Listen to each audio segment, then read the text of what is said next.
What does Lizzo, eggshells, squash flowers, and Glade plugins have in common?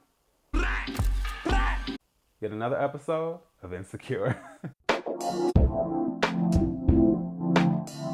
Hey everyone, this is the Movieman, fellow cinephile, popcorn addict, and emerging film critic, coming to you with another episode of Insecure, Season 4, Episode 8, Lowkey Happy. This episode was directed by Ava Berkowski, and she doubled as the cinematographer for this episode, and she's actually been the cinematographer for the show since Season 2. She's also been the cinematographer for other TV series and several documentaries, including On the Record, which is actually available on HBO. So the theme of this episode, I thought, of course, is happiness. And I think it was a lot more about how happiness affects different people, how people perceive happiness, how people pursue happiness, wondering whether happiness is a choice, is it something that just happens to you, what do you do to find happiness? Are you actually happy? So I like this episode raised a lot of those questions. So we open up with Lawrence, and he is sitting at a bar waiting on the person that he was talking to at the end of the last episode. While he's waiting, he decides to pop in a Tic Tac and promptly chokes on it. He looks towards the door, and who should we see but Issa, looking mighty fine in her red outfit. She walks over towards him, and boom! Completely face plants on the floor for everyone to see. Tragic, tragic, tragic. Lawrence and one of the workers try to help her. She's just like, no. Just give me a minute. And she literally is just like just laying there with her face on the floor. I was like, girl, if you don't get up. But yeah, she finally gets up and walks over to the bar with Lawrence. So Lawrence asks about the block party, and Issa says, well, it almost killed me, but she is proud that she committed and pushed herself and actually got it done. Lawrence, of course, couldn't be there because he was on his interview in San Francisco. And he's gotten to the point where he really doesn't want to be afraid to move on, and his current job is not really serving him anymore, so it's really time to pursue other opportunities. Issa mentions that she heard about him and Condola breaking up, but that's not really something he wants to discuss, so they move on from that. And so then Lawrence mentions the fact that he ran into Molly at the airport, and Issa mentions the fact that we're not really friends right now. And Lawrence is like, man, you stupid. Oh, oh, wait, for real? She's like, yeah, we don't speak. Because the one constant, even with Lawrence and Issa stuff, is Issa and Molly having some kind of relationship or friendship. So he really is just like blown away by that. But that's not something she wants to discuss. So he doesn't want to discuss Condola. She doesn't want to discuss Molly. So, well, what are we here to discuss? Well, it's something that Lawrence wants to talk to Issa about, but before they can get into it, of course, we got drunk, crazy folks running up to the bar, stumbling all over, all in the way, bouncing around. So clearly, this is not the place to have this conversation. So we're going to move it on along, but not before the bartender lets them know that the tab is on us because, hey, you ate it up on the floor, so you're good. And Issa's just like, okay, so then we see them standing outside and they're trying to figure out where to go next. So then Lawrence recommends this really nice Latin restaurant downtown that they meant to go to but never got a chance to when they were actually together. Issa just kind of nods. So Lawrence calls the Lyft. Issa looks, her phone is going off because he's called her because she is, of course, a fellow Lyft driver. So they get a good laugh off of that, and the actual Lyft that Lawrence has ordered pulls up, and it is mighty nice, real fancy and clean and very expensive looking. So they're making their way downtown to the restaurant, and of course, they have been saddled with a very talkative older Lyft driver. And Issa ain't really here for it. Lawrence is trying to be polite, but she is just asking all kinds of questions. It's so great that you guys are on your first date. Oh, well, this isn't our first date. She's like, oh, well, y'all must have that real young black love. And Lawrence is just, smiling and trying to be polite. And then the driver asks if they're married. Issa's like, no. She is so done. And so then the driver says, well, you better go ahead and lock that down if that's the one you love. And it's making things very awkward because we've seen their transition from being together to not being together, and really not being together and being kind of frustrated with each other, to a place where they're now cool, they're friendly, and now they're hanging out one-on-one together for the first time, and it's just bringing up all these memories of what they used to be. So Lawrence mentions, hey, I tried. I even bought a ring. Issa looks at him like, what? This woman turns around, shines the light in their face like, oh, okay, well, do it now, before the light changes. Come on. No, ma'am, that's not how this works. So fast forward, they're at the restaurant and they're waiting to be seated. Issa goes ahead and admits that I have actually been here before. Lawrence is wondering if it was on a date. Yeah, it was on a date, but it wasn't that serious. And she's trying to kind of talk around it, but Lawrence tells her, you know what? Let's just speak open and honestly. No eggshells. Let's just be straightforward. We're not going to tiptoe around anything. We're going to stomp like Kirk Franklin. Issa, are you with me? So then they're sitting down at the table, and man, all these shots of this restaurant. Naturally, I missed the experience of just going out and having good food and having good scenery. I think throughout this season, we've seen holiday gatherings with family, we've seen a block party, we've seen a vacation to Mexico. Right now, we're seeing this great restaurant, and we're even going to see more great things in this episode socially. And it does pull at the heartstrings just a little bit because I'm like, I miss all of this. I miss being able to venture out and do these things. But in the meantime, I'm glad to be safe and healthy, so I'm content in the meantime. So after Issa makes a very extensive order of food, they get down to the nitty gritty about what Lawrence wants to discuss. And in no surprise to me, Lawrence wants to discuss he and Issa. He even says that he wonders what would have happened if they stayed together, and maybe he gives up too easily on things. Wow, we really are being straightforward. And Issa mentions, yeah, I wish you hadn't given up on us. I was like, wow. Then Lawrence asked about Daniel. I was like, oh my God. So I'm like, and we are off. Like, there is no going back now. We're talking about Daniel. Yeah, this is going to be a very honest and serious conversation. And Lawrence really just wants to know what was it about him. And it's interesting because I think a lot of people in these situations tell themselves like, oh, it's not about that person. It's not that big of a deal. That part's not important. You know, I didn't do anything wrong. But there's still this question of, well, you still stepped out with this person. So it's kind of almost like a what wasn't good enough. You know what I'm saying? And it's usually a situation where the man is cheating and the woman is asking, you know, what didn't I do? What wasn't good enough? But the roles have reversed. And Lawrence is the one asking Issa this instead, which is really interesting. But for Issa, it wasn't about Daniel per se. And it wouldn't have just been anyone, but it's the fact that he showed her attention and gave her affection and made her feel wanted in a time where Lawrence didn't. Just that simple. And Lawrence is really wondering, well, were things that bad? And Issa says, yes, they absolutely were. She says she would even drive around after work to avoid coming home. I'm like, do you know how disconnected and how bad you must feel to go through an entire work day, as tiring as that can be, and usually you're ready to go home and kick back and relax, and you decide, no, I'm going to continue to drive around, no real destination in sight, just to avoid that? That's pretty bad. So I was like, oh, all right. Yeah, I get that. So for Issa, it really was just a moment of weakness. And for Lawrence, it was just like, but we were getting to a better place. We had just recommitted. We said we were going to work on things. So maybe there was a part of you that just wanted to kind of sabotage that or just kind of blow it up. And Issa was like, no, that is actually not true.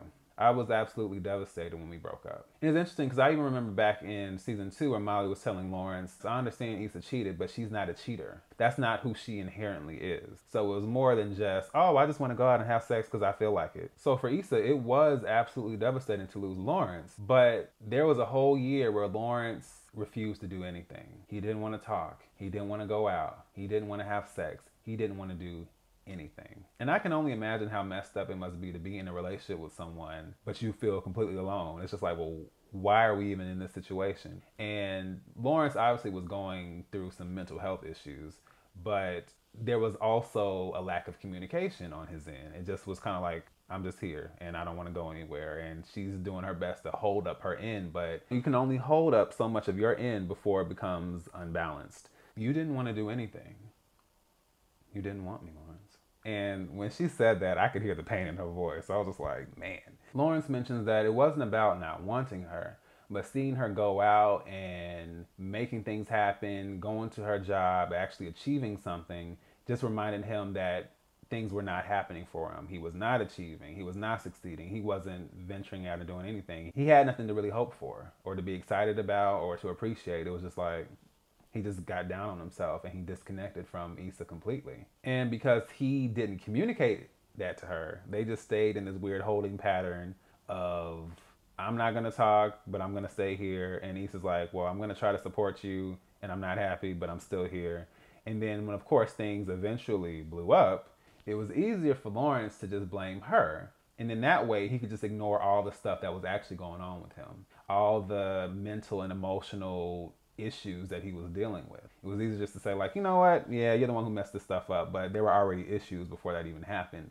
And I love this whole dialogue because not only was it an open and honest conversation, it really blew apart that whole Team Issa and Team Lawrence. And we already know there are going to still be people who have their viewpoints and how they feel about that. But I like that it blew apart this whole idea of you were wrong. No, he was wrong. No, she was wrong. No, he was wrong. It really shows that not one person was right in the situation because there are so many nuances and layers to a relationship, from communication to intimacy and going out and enjoying each other's company. There are so many layers and nuances there in a relationship that can cause it to fail or to cause a breakup or a breakdown. And there was more than just Issa doing what she did. Yes, she was wrong for actually cheating on him, but there are levels to where her head was at and the decisions that she made. And there were levels to where Lawrence's head was at and the decisions he made. So I appreciated the balance and where both of them were coming from. The fact that they were being honest about it. And I love conversations like this. I love conversations with depth because with depth comes growth and with growth comes healing. And I think that's so awesome to see. So really the truth is somewhere in the middle, but it doesn't negate that each of them were hurt by the other person. So shortly after that, Issa decides to excuse herself to the restroom. And Lawrence is just sitting there kind of basking in the moment, sitting back, and he gets a text from someone. And who was the text from? Condola. Dun, dun, dun. I was just like, oh, Lawrence, what is going on? Are we playing games here, sir? She's asking him if he's free tonight. And he's like, well, I'm actually out right now, but I'll keep you posted. I'll let you know. So Issa and Lawrence are walking outside the restaurant when Issa suddenly hears the last sound she could possibly want to hear at a moment like this. Issa's like, no, because she already knows who it is. It is Calvin, also known as TSA Bay. He is on a date with Mazda. Does she have a sister named Honda? I'm just curious. Lawrence introduces himself and he really wants to know how Issa and Calvin know each other. And Issa's like, please don't do this. And Calvin's like, yeah, we used to get it in. Just put it all out there, why don't you? But that conversation comes to an end very quickly because Mazda's friend has a show down at the art walk and they need to eat, they gotta go. So they say goodbye and Lawrence is just standing there, really not trying to let Issa live because he's just like, is that who you were messing with? And Issa's just so embarrassed, so done with this whole moment right now. So Issa actually asked him if he is interested in going to the art walk. Well, actually, I gotta go, but thanks. Bye. And walks off. And Issa, much like the audience and I, were just like, wow, really? I was really enjoying this moment, and then it's just like, boom. But then, of course, we hear, bah, bah, bah, bah. I obviously can't do that well, but it's fine. Lawrence, once again, he got the jokes, and he is more than ready to continue the evening with Issa. So even though Issa is annoyed, they make their way down to the art walk. So we see the art walk, and it is the coolest setup, the coolest situation. We see this little area with these clouds and this great lighting. We just see this whole impressive looking venue. And it's crazy to think that they literally made this for the show. This did not exist. It literally was like a lot. And they just was like, okay, well, let's build this up and let's make this an actual thing. And much like the block party, art imitates life. So I already know there may not be an art walk right now, but there is definitely going to be an art walk very, very soon. Even if it's not just in LA, it's going to be an art walk in Atlanta, in Chicago. It's going to be like some art walks popping up in places. So yeah, I thought the whole concept and the idea of the art walk was just great. So they're walking through the exhibits and they look at one painting in particular, and Lawrence really doesn't get it. It's called Happiness Illustrated. And Issa says, well, I mean, it's abstract, kind of like happiness. Lawrence is like, fake deep. But for Issa, it's like, no, it really has been a process of learning what makes me happy. What is happiness, you know? She's just been waiting, expecting things to just make her happy, and she realizes happiness is a choice. I have to make a conscious effort to be happy. And I could relate to that. I think every day I have to really push myself to either acknowledge the negativity in my life or the things that aren't right, or to acknowledge what actually makes me happy and what I can appreciate and all the positivity. So I appreciated that. And Lawrence is looking at Issa as she's talking about her philosophy on life, and he is just like, man, I like this. I like you like this. And, you know, Issa asked Lawrence, are you happy? And Lawrence feels like he's getting there. Not 100%, but he's getting there. He is learning that professionally, he enjoys being a part of a team rather than just being a leader. He appreciates being able to help bring a vision to life with other people. And I actually like that he said that, not to negate the importance of being a leader and having leaders, but I also think that if you decide that you want to be a collaborator and work with other people, I don't think it's a lesser thing or an inferior thing. It just means that there's a certain way you flourish creatively, and it's with working with other people. So I really liked his viewpoint on that. So they're still talking, and they step in front of this electric neon structure. It's red on one side and blue on the other, and I am telling you, the cinematographer, the photographer, and the creative in general, in me, went wild. Because this whole shot, I was just like, yes, give me more. I want it all. I love it. Oh, it was so well done. Shout out to Ava Burkowski once again for this cinematography, because just it is everything. It really, really is. And so of course Issa and Lawrence are still walking and talking, and Condola calls, and Issa sees that, and so she's wondering, oh, well, you know, what's up with you guys? And Lawrence is actually honest. I'll give him credit for that. He's honest, and he says that, well, I'm not really sure. We've been talking, but I don't know what's really going to happen. So Issa just kind of shrugs it off, but it's clear that it's disrupted the vibe for a moment. So then we see them actually leaving the art walk, and as they're about to call for a car, Lawrence conveniently mentions that he lives not that far from Issa now. I was just like,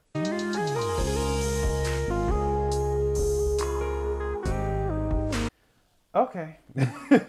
So Issa orders the car this time, which means it ain't nearly as fancy as the last one, but they are driving over to Lawrence's apartment. They finally pull up, and Lawrence gives Issa a hug, and they're about to close out. And then Issa looks up at the house, and she makes this joke about Lawrence hanging the painting he's purchased over an air mattress. Well, you know, Lawrence can't take that line down, so he's like, well, hey, why don't you just come up and see it? So he tells the Lyft driver, okay, it'll be 5 minutes, we'll be back down. I was like,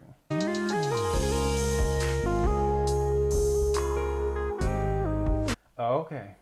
So they're inside, and Issa is really impressed. She's looking around. He has Glade plugins. He has art on the walls. He has this Mad Men style bar in the corner. So it really looks like a actual adult apartment, and she's actually impressed by that. And then of course she sees the couch, the famous couch, the couch that she actually gave Lawrence back in season 2. She actually hasn't seen it since then. And it's interesting when she sees it because it's always been a kind of symbol of the two of them. So Issa decides to go ahead and use the restroom before she heads out. And Lawrence gets yet another call from Condola. I'm just kind of like, what is going on here? You seem to be real pressed about coming over and talking to Lawrence. I don't know what that's about, but we just gonna leave it there for right now. He's telling her, I think I can make it. You know, I'll still keep you posted, but I should be able to make it. So Lawrence walks back into the house, and Issa's just standing there. And before he can really say anything, she's like, was that Condola? And he's like, yeah, she wants to talk. So they both stand there awkwardly for a moment, not really knowing what to say. And Issa is just kind of like, well, you know what? The Lyft driver is probably going to be real upset. I should probably just go ahead and go. Lawrence tells her that it was really good seeing her and hanging out. And Issa is turning to leave. And there's all this tension and energy happening. But it looks like Issa is about to leave. She pushes the door. And then she stops and she turns around. And she says, what if I wanted to stay? I'm not ready for the night to end yet. I was just like, oh. You know, we're not used to seeing Issa be this straightforward. She'll just kind of awkwardly maneuver herself out of a situation. But she's just like, no, what if I wanted to stay? And Lawrence is just like, he kind of hesitates because he's like, he's so caught off guard. He doesn't really know what to say. So he's kind of like, well, I don't know if we should. And he's like, well, tonight made me happy. And Issa walks right up to him and says, you make me happy. I was like, oh, hold up. Oh, I was like, wait a minute. We are going for it. And then Lawrence walks up to her and he's like, so stay. I was like, oh, it's going down. I don't know. In my head, I still felt like, it's gonna like close out differently. There was a part of me that felt it might happen. There was also a part of me that felt like it might not happen, like it was gonna lead up to something else later. But no, they're like, the time has come. And we see them finally reconnect. And I know how it can be when it comes to sex scenes. I can take them or leave them. Like, I'm not put off by them, but a lot of times they just are silly or over the top or unnecessary. But I think scenes like this I appreciate because I love when scenes like this depict a certain intimacy and connection between the two people. Like Love and Basketball or Jason's Lyric or How Stella Got Her Groove Back. There's like this sense of like euphoria or just like a sense of like happiness. Like there's kind of this chemistry that happens. It's just different. It's hard to really explain, but yeah. So I appreciated the scene. I love the song that was playing. It's called Show You by Baby Rose. And yeah, that it was just a great moment to see. And I know a lot of people have been waiting for it. A lot of people ain't really here for it, but you know, all in all, it was actually a great scene. So we see Issa and Lawrence wake up the next morning. They look extremely happy. No, but they look like they look so gleeful and pleased with themselves. They have clearly had a great time. And you know, Lawrence rolls over and they're just kind of talking for a moment. And Issa asks him about San Francisco. And he's like, well, you gonna miss me? She's like, nah, not really. She just kind of shrugs it off. And they hesitate, almost like they want to say something. But Issa decides just to get up and put on her clothes and head out. Lawrence offers to give her a ride, but she's like, no, I think I'm gonna walk. And Lawrence is just kind of like, okay. And she leaves out. Side note, people seem to be a little confused about the sweatshirt that Issa had on because they don't know where it came from. When they were actually at the art walk, Issa was looking through the different venues and the different vendors. As she and Lawrence were talking, she was actually looking at the sweatshirt when it was hanging up. And then when she was leaving the art walk, she actually had a bag with the sweatshirt in it. So that's where it came from. I think people were thinking like, oh, what, is it Condola's? Is he messing with some other girls? Like, no, she bought it, it's hers, and then she just changed out of her outfit. And then we see Issa on this very extensive walk, just making her way through LA. She's like on this peaceful high as she's walking. As she crosses the street, there's this really great shot of her walking as the plane is flying right above her in the distance. And yeah, we just see all these great shots of her walking through LA. And the last thing we see is her walking up this hill and just having this very peaceful, satisfied look on her face. And then we see this overhead shot of LA as the episode closes out. So that wraps up episode 8, Lowkey Happy. And it certainly made me happy watching this because it just was, whew, the dialogue, the good vibes, the cinematography, it all came together and it was so enjoyable to watch. So yeah, I had a good time watching it. Shout out to Natasha Rothwell for writing this episode because the dialogue was, yes. I thought it was great. I appreciated how we really went there and there was so much to relate to and appreciate in the conversations. There was honest conversations, there was tough conversations, but it was also healing conversations. So I enjoyed seeing that. So glad that that was shown in this episode. And I am really interested in seeing what happens now because the way it closed out, I kind of felt like that could easily be closure. You know, it's kind of like, well, we went through all that, we reconnected, but we don't have to necessarily be together. So I kind of saw it as going either way. Now, the way the show is, I can totally see them getting back together. So I'm pretty sure it's leaning more towards that way. But the way that it ended, it can almost be like, well, you know, I've closed that chapter and I can move on to Nathan, perhaps. Who knows? We'll see. But yeah, I really enjoyed this episode. So, once again, this is D, Movieman, signing off. And I'll see you at the movies.